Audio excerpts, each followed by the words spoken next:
Hello students, in the previous video you have learnt about decomposition reactions and the types of decomposition reactions.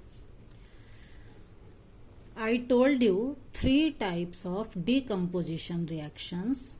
First is thermal decomposition that we are going to discuss here. You know, when a decomposition reaction is carried out by heating, it is called thermal decomposition. मतलब है कि जब decomposition reaction में अगर heat की requirement, तो आपको मालूम है कि decomposition reactions में energy is required in any form like heat, light और electricity. When energy is required in form of heat, it is called thermal decomposition. The example that you studied, heating of ferrous sulfate crystals, was an example of thermal decomposition. जो आपने पिछली video में thermal decomposition of ferrous sulphate crystal पढ़ा था, वो thermal decomposition का example था, क्योंकि वहां पर एनर्जी जो थी वो हीट की फॉर्म में रिक्वायर्ड थी. हमने क्रिस्टल्स को हीट किया था तो उनको हीट एनर्जी दी थी. तो अब इसका हम एक और एग्जाम्पल पढ़ रहे हैं, वो है thermal decomposition of lead nitrate. Lead होता है Pb, वैलेंसी होती है 2, नाइट्रेट NO3 वैलेंसी होती है 1. क्रिस क्रॉस करेंगे तो 1 को लिखने की जरूरत नहीं होती और ये वाला 2 इधर आ जाएगा, क्योंकि यहां पर 2 एटम हैं, नाइट्रोजन और ऑक्सीजन, तो इसलिए इसको ब्रैकेट में डालकर बाहर 2 लगाया है. अब हमें ये एक्टिविटी कैसे करनी है, ये आपकी NCERT बुक से ही ली है. Take about 2 gram of lead nitrate powder in a boiling tube. आपको एक बॉइलिंग ट्यूब में 2 grams of lead nitrate powder लेना है. नोट इट्स कलर, इसका कलर होता है व्हाइट. ये व्हाइट पाउडर है. जब हम क्लास में इस एक्टिविटी को करेंगे तो आप देख सकते हैं, नहीं तो मैं एक लिंक शेयर करूंगी, आप उसमें इसे देख सकते हैं. Hold the boiling tube with the pair of tongs.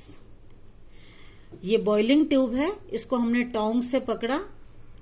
And heat over a flame of burner और स्प्रिट लैंप. आपको इसे हीट करना है बर्नर पर या स्प्रिट लैंप पर. हीटिंग के बाद what do you observe? Observation क्या आएगी? ऑन हीटिंग लेड नाइट्रेट, सबसे पहले जो आपको ऑब्जर्व होगी वो होगा crackling sound is produced. Crackling sound सुनाई देगी. फिर क्या होगा? Brown coloured fumes of nitrogen dioxide are evolve. उसमें से ब्राउन कलर के फ्यूम्स निकलेंगे.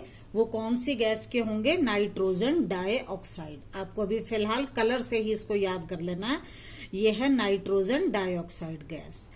थर्ड है, जो हमने लेड नाइट्रेट लिया था व्हाइट कलर का, उसका कलर चेंज हो जाता है. Colour changes from white to yellow. अब येलो क्यों हो गया? क्योंकि व्हाइट कलर तो था लेड नाइट्रेट का. जब रिएक्शन हुई तो उससे बना लेड ऑक्साइड, और लेड ऑक्साइड का कलर होता है येलो. अब हमने लिया था लेड नाइट्रेट, इसको हमने हीट किया, हमें मिला येलो कलर का लेड ऑक्साइड, और जो फ्यूम्स मिले वो नाइट्रोजन डाइऑक्साइड के थे. ऑक्सीजन गैस भी लिबरेट हुई, लेकिन वो हमें दिखाई नहीं दी, क्योंकि उसका कोई कलर नहीं होता और कोई हम उसकी पहचान नहीं कर सकते. इसके लिए वैसे हम टेस्ट कर सकते हैं. तो यहां पर सिंगल रिएक्टेंट लिया और हमें हीट देनी पड़ी, एनर्जी, हीट एनर्जी, तो इसलिए ये हुआ थर्मल डिकम्पोजिशन.